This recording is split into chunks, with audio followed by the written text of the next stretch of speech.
Hello and welcome to Cancelled Movie Report, the documentary podcast series that talks about the best movies that Hollywood never made.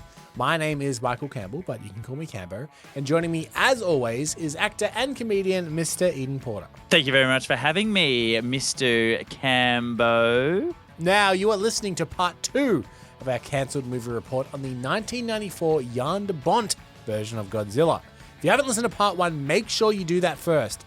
But if you need a little recap, here is a quick catch-up for you.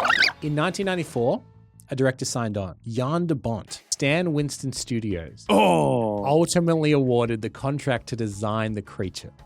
According to the screenwriter Terry Rossio, the director was considering Helen Hunt and Bill Paxton. This is pre-Twisters. I want you to know that next week, I have a really good joke about this. Do you want to hear the rules that they insisted for Godzilla? Godzilla was created by a nuclear accident. Godzilla does not eat people, has 3 rows of dorsal fins. Godzilla has 4 claws on each hand and each foot. Godzilla has a long tail. Godzilla was not to be made fun of. Godzilla could not die. The Arctic. Both of us. Chaos erupts as the creature, Godzilla, comes back to life. A griffin curled into a fetal position in a mound beneath the earth. Godzilla breathing fire on it. St. George Project top secret. This is real? You're surprised. Erion Moore is a crackpot. He might be of some help if we were looking for the lost continent of Atlantis. I think you're familiar with my work. So the story continues in a remote, tranquil lake in Utah. We see a mysterious alien probe violently crashes into the water because Godzilla suddenly erupts from the water, latching on to the center support of the Golden Gate Bridge. Godzilla is now vanquished, lying motionless on the Golden Gate Bridge. At the Bat Cavern, the alien probe continues its sinister work. Creatures begin to emerge. They're mutated bat-like horrors. The probats screech and flutter out of the cave's upper mouth, spreading out across the land in search of their prey. Now, back to the movie. Okay, so we have seen this is drastically different to the Godzilla that we eventually did get. And it is more extraterrestrial than the one we got. How do you feel about that? Thank you for bringing that up. Thank you very much, because I am loving the Godzilla stuff, and I am hating the alien stuff. It seems so sort of lamey and sci-fi. And what is a probe bat, Michael? So there's a lot of concept art of the probe bat. Okay. They are a metamorphized. I mean, they're a bat, essentially. They're essentially Are they winged... robotic? Are they like metal? No. They are ghoulish. Okay. The way it's assimilating nature, it's turning nature into big ghoulish creatures. But they are not in any way robotic. They are all completely, organic. Organic, yeah. I'm just really not. I'm not. And did this probe like specifically go into this cave to specifically find bats to turn them into probe bat? Like, is that what it was trying to do? I don't know if it was looking for bats specifically, but it was looking for life. It was looking for life to assimilate and transform. Where's the griffin, Michael? This is what I was promised. I was promised a griffin, and I've been denied it. So what you're saying is you're hungry to get back into the story to hear how the griffin comes into it. I'm hungry for a griffin Godzilla combo. Okay. Well, we now are back in Traveler, Utah. The small church service is interrupted by an eerie sound of those creatures, the probe bats, as they land on the roof, their talons scratching and thumping above the heads of terrified congregation people. Suddenly, the stained glass window shatters and a probe bat crashes through, sending the church into chaos. The terrified people inside the church attempt to exit, but they're met with even more probe bats, leading to a gruesome end to many, including John and Stu, the ranch hands. We're back in the Bat Cavern. The probe bats return with humans and animal bodies, which are now also absorbed into a massive, shifting, alien form growing in the center of the cave. Those bloody so they're working on probats. something. Yeah. They're gathering things to build something. Who knows what it is? Nobody knows. Nobody, only truly the probe bat knows. I've never heard the word probe bat said so many times. So in my many entire times, life. yeah.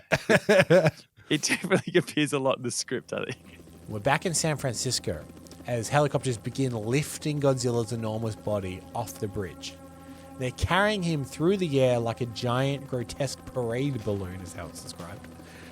It's this kind of epic scene where they transport Godzilla hanging in the air. There's the classic scene where the kids are playing in the lawn and the shadow of Godzilla starts to cover them and they look up. And, yeah. But I can imagine that being quite an iconic image of Godzilla being hauled through the air on these. It's like several helicopters holding it. They do that in a bit in Godzilla films. They do transport him. Transporting Godzilla is a big factor of Godzilla films. Yeah. Good. So we're now back inside a situation room as Jill kind of enters and she sees that Aaron and another worker there, Ed, they're trying to decipher some kind of data. Here's a match. Modesto, California. A pair of 26-year-old twins met for the first time Friday. Despite having lived their whole lives within a 100-mile radius. No, keep looking. Looking for what? Marty said something that got me thinking. Do you know the myth of Quaco? No. Quaco was a mighty ruler with a vast kingdom. One night, a sparrow came to him in a dream, and it told him one of his wives was pregnant. Except it wasn't his child. His wife would give birth to a monster. A monster with the power to destroy him, his kingdom, and the world. Austin, Texas. A hole-in-one is rare. 3 consecutive aces on the same hole is near impossible. Keep looking. No. So, anyway, Quaco undertook a guest to kill the monster before it could be born. That's a lovely story. What's it have to do with all this? Did I mention that Quaco was a dragon? Marty was telling us, I think, that we should look for where Godzilla was headed. So, we figured his trajectory, started searching for reports of strange phenomena. Traveler, Utah. Cattle mutilations discovered. Wait, there's 2 more matches on that. See? Traveler, Utah. Church destroyed by freak tornado. Traveler, Utah. Strange lights reported in the sky over 6 counties. That's it. That's Godzilla's destination. You're saying Godzilla has a purpose. Yes. These stories that are handed down, they're not just myths. I think they're prophecies.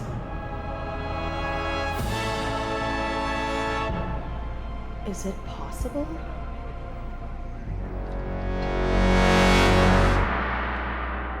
They do I know they talk about him guessing a lot, but oh my God, they just do connect those dots pretty quickly in each scene.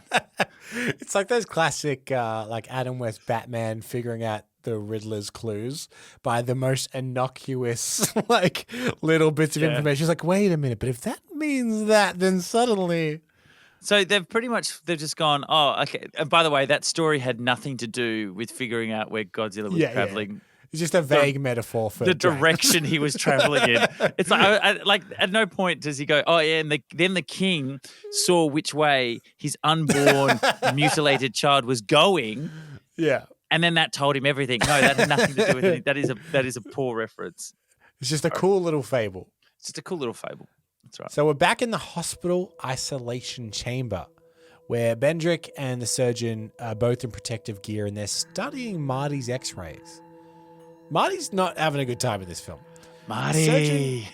The surgeon reports that Marty's circulatory system is nearing collapse, kind of indicating that whatever Marty is turning into may not be a viable life form. And the surgeon explains that they need to drain the liquid creating pressure on Marty's brainstem. Just as they're preparing the procedure, Marty, now a grotesque fusion of kind of human and almost alien, reaches out and grabs Pike's wrist, startling everyone. Marty's voice has changed, hissing and alien, and he warns of danger and asks for Dr. Llewellyn to be brought to him. Pike pulls free, stumbling in terror.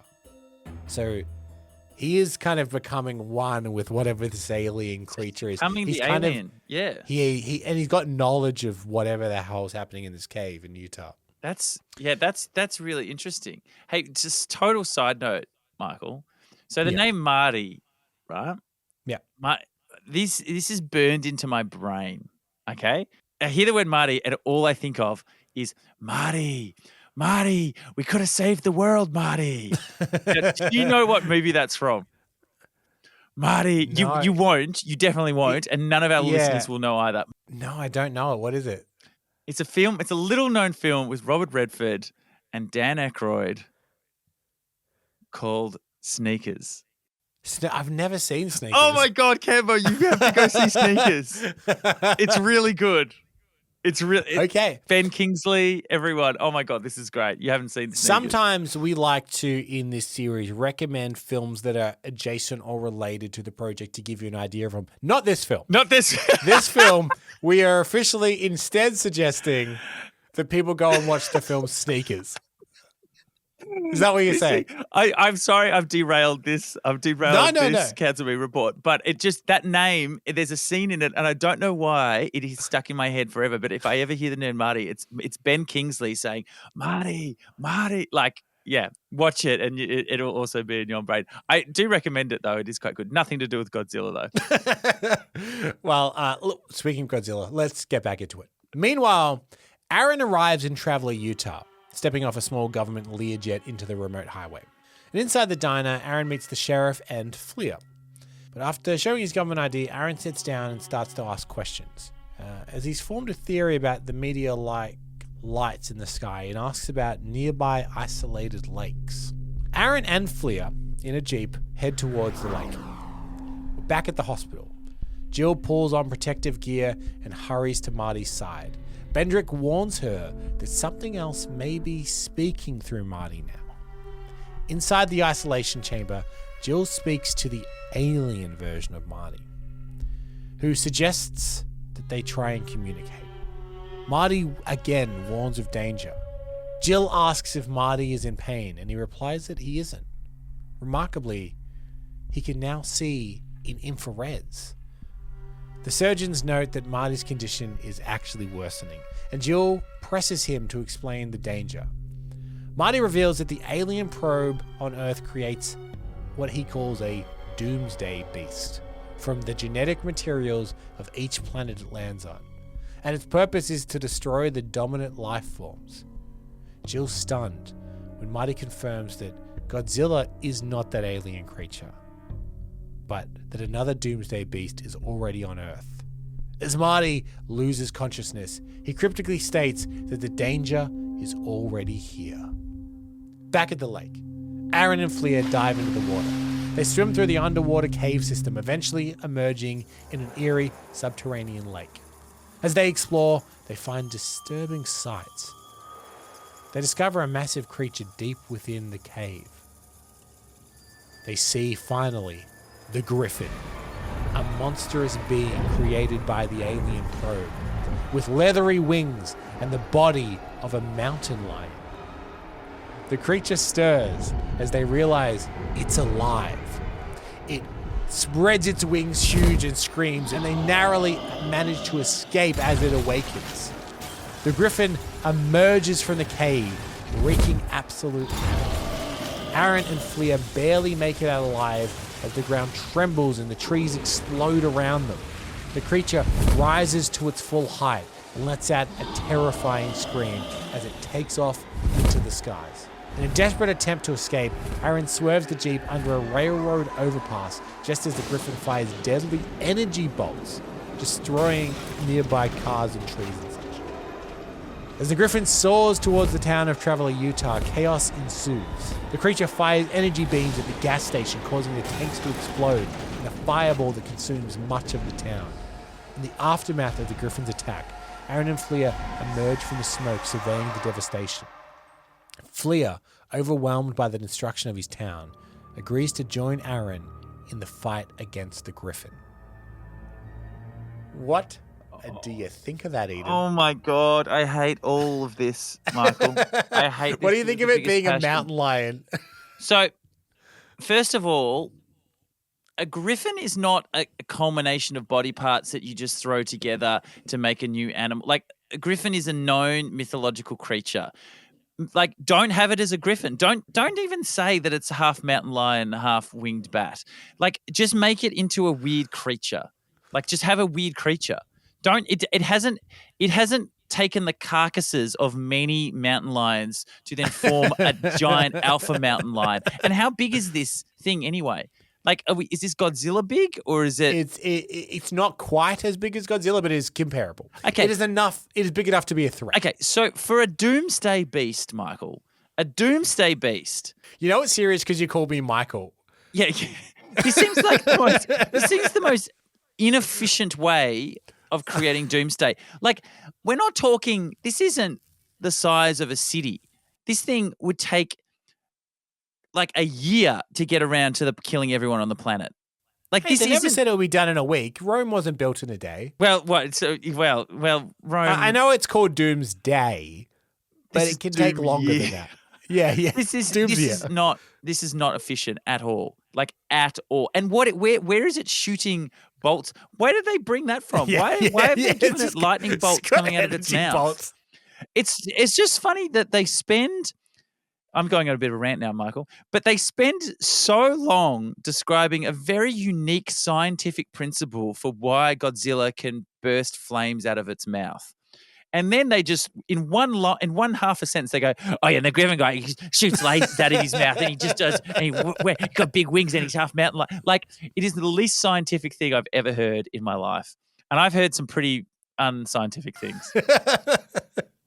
Wow, that's quite a rant there. Even. Apologies. Okay, so we're now back at the St. George Project, where Godzilla he's being kept in an airplane hangar. But he's even too big for that. So he's kind of like poking out. But they have him asleep. And there's two bits of information we learn. One is that Jill's daughter, she's gone to New York. She was at the military base, but she's gone to New York.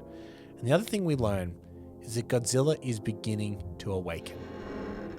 Inside the St. George Project hangar, Godzilla's massive body twists and turns, straining against the metal grid holding him down. Sparks fly as the creature struggles, and alarms sound throughout the base. Jill, Bendrick, and Ed rush into the Situation Room where they realize that Godzilla is overpowering the sedative fluid. Just as they try and contain the situation, a news bulletin interrupts, showing footage shot by a tourist showing the Griffin's devastating attack on Traveler, Utah. The destruction confirms the arrival of the Doomsday Beast. Do they call it a Griffin in the script? They refer to it as a Griffin all the time? Even the characters refer to it as a Griffin. That's terrible. That is terrible. I just realized that. So this stuff is meant to be like they're talking about the plagues and everything. So the ambiotic fluid is like the rivers running red, and the pestilence is the fog. So it is. So they're sort of saying this has probably happened before in the past where Godzilla woke up. Yeah, I guess so. I'd not really thought of that, but you're right. Yeah, it is kind of. I guess it is saying that. Yeah, this must have happened before. Yeah, great, love it. Yeah. But they have confirmed that the Griffin is now fully awake and it's on the move. The Griffin continues its destructive flight, leaving a path of devastation and terror in its wake. So, we do know that the purpose of the Griffin is now to bring doomsday. And they realize that Godzilla was never the invader. He was Earth's defender against this extraterrestrial doomsday weapon. Godzilla awakens and he breaks free. Despite the military's effort to restrain him with more sedation and containment grids, the monster bursts through the facility, causing chaos and alarms to blare as personnel scatter.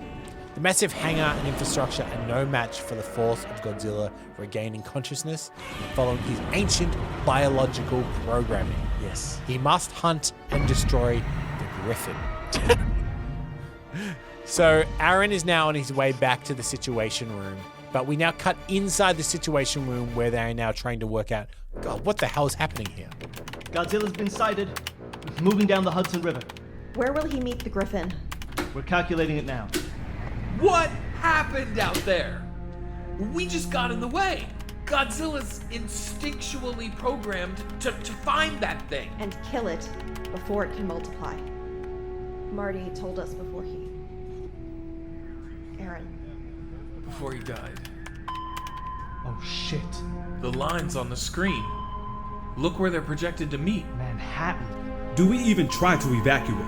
It might kill more people than it saves. We can't just abandon people. Hey, our job is to kill it, not to worry who gets in the way. What's your opinion, Dr. Llewellyn? Dr. Llewellyn? What are you doing? Tina is in New York. You can't leave now. Tina is more important. We can't just abandon people.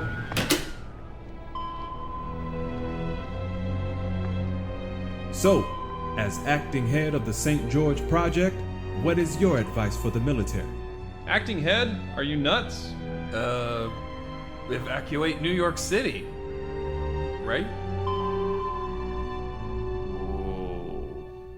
Oh, We now see yeah.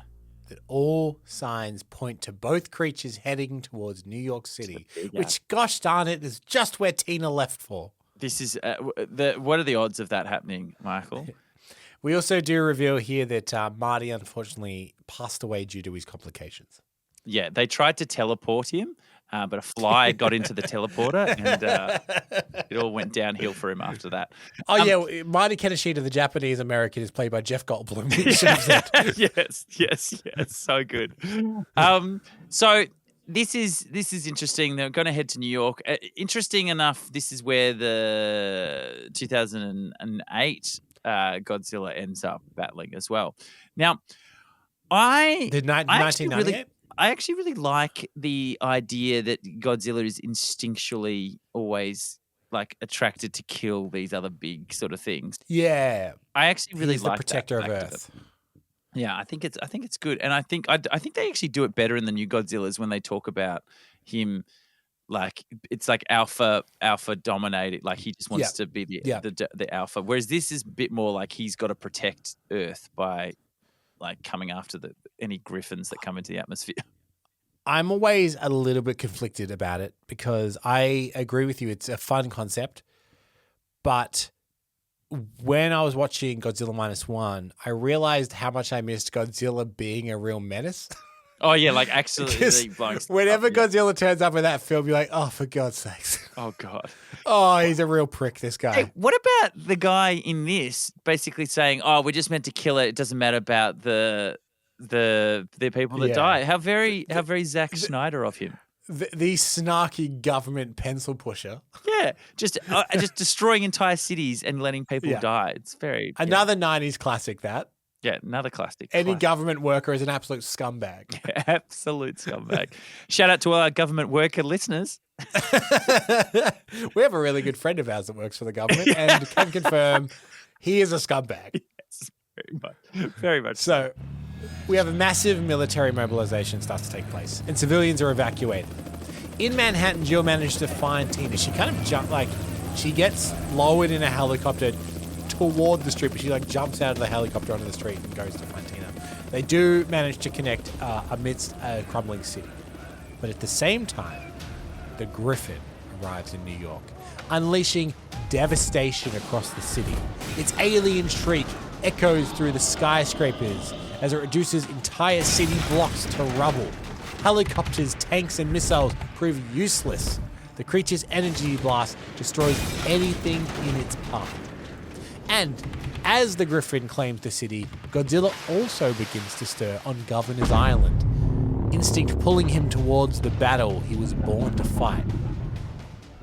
The one thing I should mention is that when he broke out of the military base, Godzilla, he still had some containment items on him. What do you mean? Like they had put collars and such on him to try and make to keep him down. And he broke out of all the netting and the structure, but he still got clamps, and specifically, he still got a collar around his neck. Oh, is this Chekhov's collar that you're trying to highlight right now, Cambo? It's a little bit Chekhov's collar. It's also sloppy reporting, because I forgot to mention it before. But he's kind of been breaking free of his restraints, but he's not back at full power yet. Yep. And he's still slightly sedated because there's still fluid kind of coursing through him through some of the equipment that they've put on him. This fluid seems so important. Like I haven't heard of this fluid in any other Godzilla films. This is a fluid-heavy Godzilla movie. Yeah, this is very fluid heavy. Yeah. This is the fluid cut. Yeah. But so Godzilla's not back to full strength yet. He still has this fluid kind of pumping into him, but he's heading towards Manhattan. As Godzilla arrives in the streets of Manhattan, streets tremble under his massive weight. And a final battle showdown begins in New York. It's a colossal battle between ancient protector and an alien doomsday beast. And they clash in the heart of Manhattan, buildings collapsing, fires raging, shockwaves through the streets. Now, this is based on some concept art. This is 1994. Two creatures fighting in New York. What are 3 icons you think might be affected or destroyed in this fight? Statue of Liberty. Bingo. Check. Statue of Liberty gets knocked over. Empire State Building. Correct. Gets the top ripped off it. Now, Good. what else in New York City in the year 1994 might be affected? Oh, I think you're leading into the World Trade Center. Correct. Oh. One of the towers does collapse. Oh, it collapsed? Oh. It collapses. Really? But here's the thing. It's not the creatures. It's a plane, Eden. No, it's not. Hang on. What page number are we on? 911? Oh, my God. 911. Wow. Yes, one of the Twin Towers does get knocked over. Wow. This is. It's always so spooky when stuff like that happens, and you're like, oh no. Yeah. Like when Spider-Man puts his webs between the two, and you're like, oh. Yeah, the Twin Towers. Yeah. Yeah, but it's a 90s disaster movie classic. You need to destroy famous landmarks. You need to. This is Independence Day 101. What year was Independence Day, by the way? Yeah, 96, I think. Yeah. Okay. Yeah. So this is which is funny Day. Yeah. because the Godzilla we did get from Emmerich later on, the other guy that destroyed iconic stuff in Independence Day, the only thing they really destroy in New York, I think, is the Flatiron Building. They destroy Madison Square Garden. They get in there and. Oh break that all yeah, up. you're right. Yeah. They do too. Okay, there is enough New York destruction in that film. I was scared. Meanwhile, Jill and Tina, they're navigating this destruction. There's a massive battle between two beasts happening in their city, and they kind of find shelter as the battle rages around. Jill knows that Godzilla is being held back by the fluid tank that's still attached to it. Again with the fluid. It's suppressing his fire breath. The one weapon that she posits could defeat the Griffin. Oh, so is that now? Yeah, she's just guessing now. He needs his fire breath back. Yeah, okay, good. Desperate, Jill tries to call from a phone booth on the street to let them know that this collar is affecting Godzilla, but she can't get through. So we're now with Jill in a phone booth in New York trying to call Aaron and Fleer and everyone at the military base to let them know what she's discovered. All circuits busy? Damn it! Jill spots an electronics store, picks up a chunk of rubber. Mom, what are you doing? Ugh. Mom! I think the owner will be eligible for federal disaster assistance.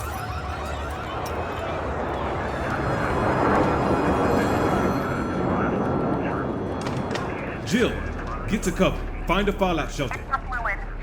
Got to get the tank off. It's keeping Godzilla from using his fire. That's what we wanted to do. That's what could be killing him. That's a good thing. We want these things dead, remember? No, Jill's right. Godzilla can kill the Griffin. We've got to get that thing off. How? Wait a minute. You're not gonna listen to... My command, Mr. Pike. We can kill it later, but right now, we could use its help. So, how? C4. Plastic explosive. C4, plastic explosive. How do we plant them? Me?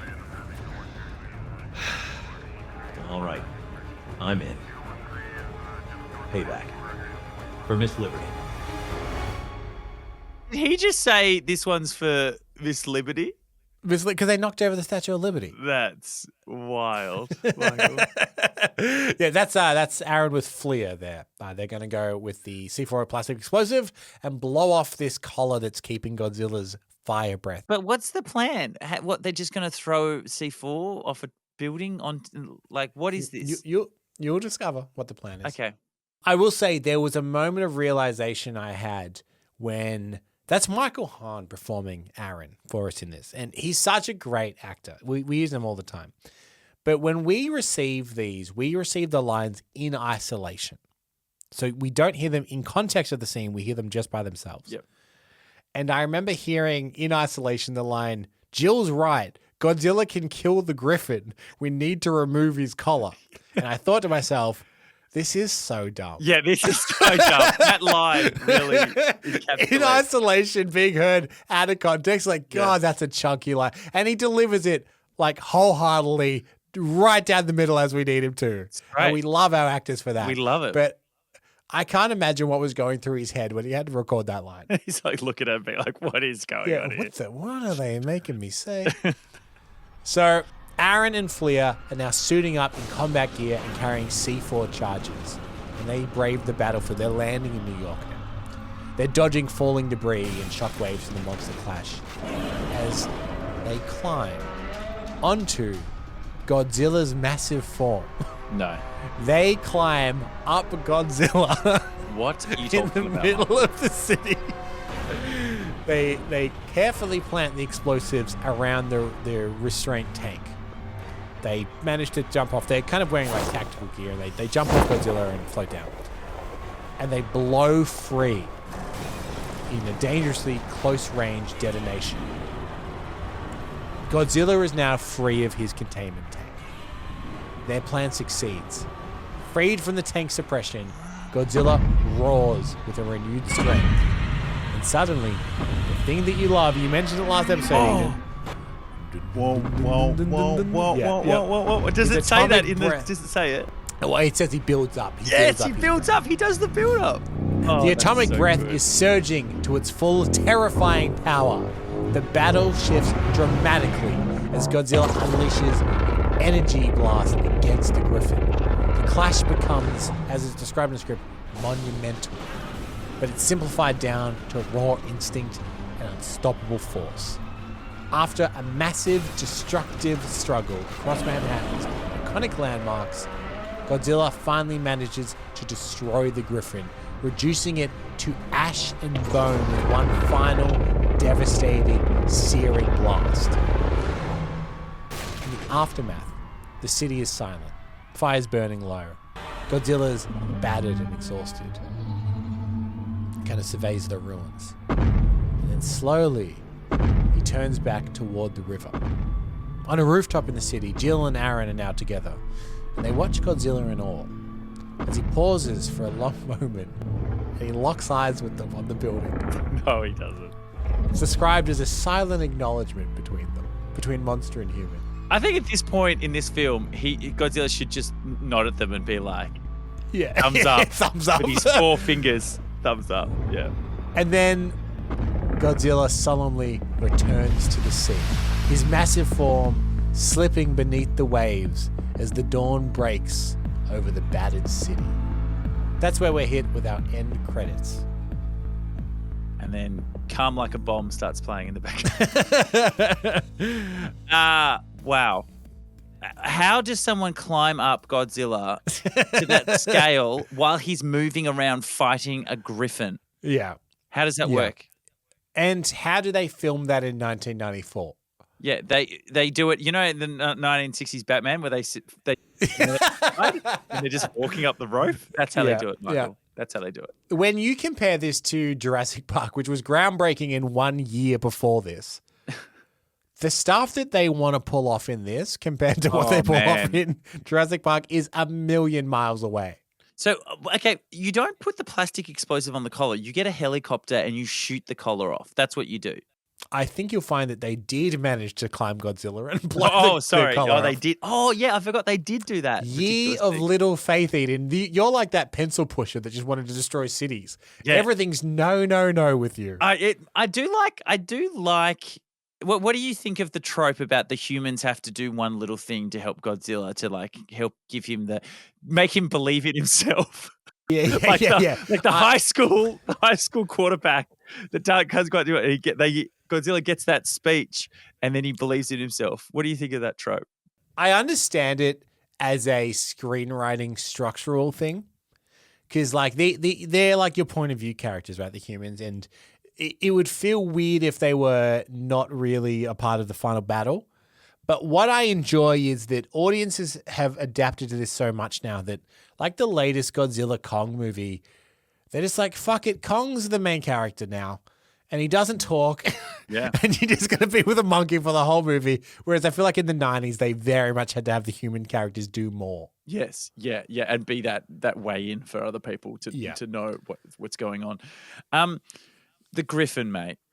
What is going on with the Griffin? Also, they don't really wrap up the probe bats. Are they still out there? Yeah, there's still an alien thing turning things into things. Yeah, well, that's where you get your sequels, I guess. Yeah, this battle. Yeah, I don't know about this battle, Michael. I don't know about this. Are you ready to hear a second epic tale? What? Because this movie was well underway. So how the hell did we end up with the Godzilla that we got? And it's quite a tale, so I want to get into it. Yes, let's do it. So, first of all, the primary obstacle for de Bont's Godzilla, it happens every time, doesn't it, Eden? The escalating budget. Oh, yeah, yeah. So, and this movie sounds expensive. They're destroying huge sections of New York City, Golden Gate bridges. Miniatures, like CGI, all this sort of stuff. Yeah, sets, yeah.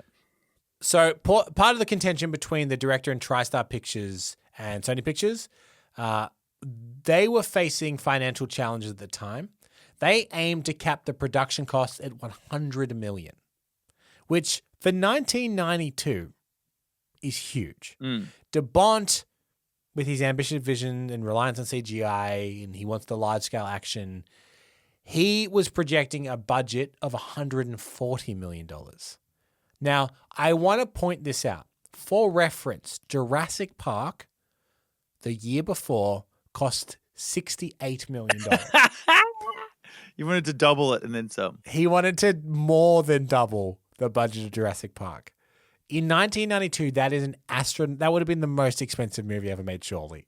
$140 million. That is insane. So, despite script revisions and attempts to cut costs, cutting action sequences down in certain ways, the studio and the director could not find common ground. As an unnamed TriStar representative told Variety back in 1994, we are going to make Godzilla. We're going to reconceive it so it won't be over 100 million.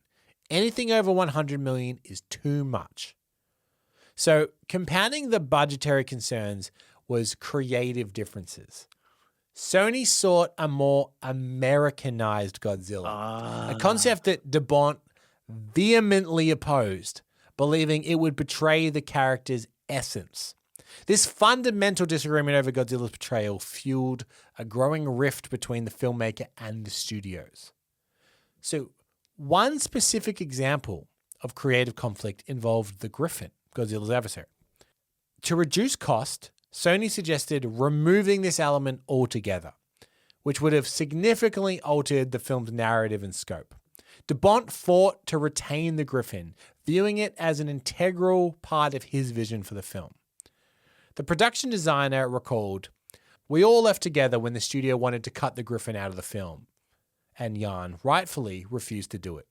The studio, unwilling to accommodate his artistic vision and facing budget concerns that he deemed inadequate, de Bont walked away from Godzilla on December 26, 1994. That's when he officially left the project. And this decision sent the project into a state of uncertainty, forcing Sony to reconsider their strategy with the franchise. And de Bont actually went off to film his next movie after this, which is the movie Twister. And who did he take along for the ride to see in the movie Twister, Eden? He took his two favorite lovebirds. Bill Paxton and Helen Hunt. And who knows, Eden, if this had gone ahead instead, maybe 30 years later, Daisy Edgar Jones and Glenn Powell would be starring in Godzillas. There we go. That's my joke. That's my good joke. That's what the people were here for. If you're watching this on any kind of social media, I want you to comment, that's a good joke, Cambo. Just to reinsure that was worth the week's wait. People were building. I was worried that you were going to forget it. I was going, he hasn't said the joke about twisters yet. He hasn't said it yet. He hasn't said it yet. The whole time. I wasn't listening to the report at all. Godzilla's Twisters. It's a classic. It's a classic. It's a classic gag. So this is what it says in my notes, word for word. Are you ready? Here is a story of the most frustrating, smug Hollywood douchebags you'll ever likely hear. Because capitalizing on the success of Independence Day, Sony again approached the film's director, Roland Emmerich, and Dean Devlin, the screenwriter, to helm Godzilla. They were still initially hesitant. Yeah, but wait a minute, Cambo. They hate it. They don't want to do anything. It's too cheesy. They don't want to do it. Too cheesy. Way too much cheese. Just to point out, we've talked about Emmerich and Devlin before when we talked about Isobar. And you'll remember from that project, they also single-handedly, bit by bit, essentially ruined that project too. Yeah. Derailed it. So Emmerich and Devlin saw an opportunity to reshape Godzilla for a new audience, but only under their creative control. They insisted on disregarding all previous scripts and completely reimagining the film. As Devlin stated, Roland and I didn't want to do slight changes. We wanted a complete overhaul. So Emmerich and Devlin hired Patrick Tatopoulos to redesign Godzilla. He was drawing inspirations from dinosaurs. So your theory last episode is correct. Yeah. Tatopoulos created a faster, more agile creature with significant departures from Toho's design. The new sleek reptilian Godzilla would become a major point of contention amongst lifelong fans. So here's a fun fact, by the way. The main character of the 1998 Godzilla film, his last name is Tatopoulos, named after the guy that designed it for the film. Oh, wow. That's really... Matthew Broderick's character his last name is Tatopoulos, and there's a gag throughout the film where no one can pronounce his last name. Yeah. So Tatopoulos explained his approach, stating, what they did, which was a mistake in my mind, was rather than going in a new direction, they tried to alter and make the old one better. And when you do that, first of all, I think it's very disrespectful. So that was his reasoning for radically redesigning Godzilla as he did. So he said if he'd kept it, it would have been disrespectful. Yeah, and he thought what they did, which was a mistake, is they tried to keep the old version but update it. That's disrespectful. What I'm going to do is completely redesign it. That's more disrespectful, mate. Oh, my God.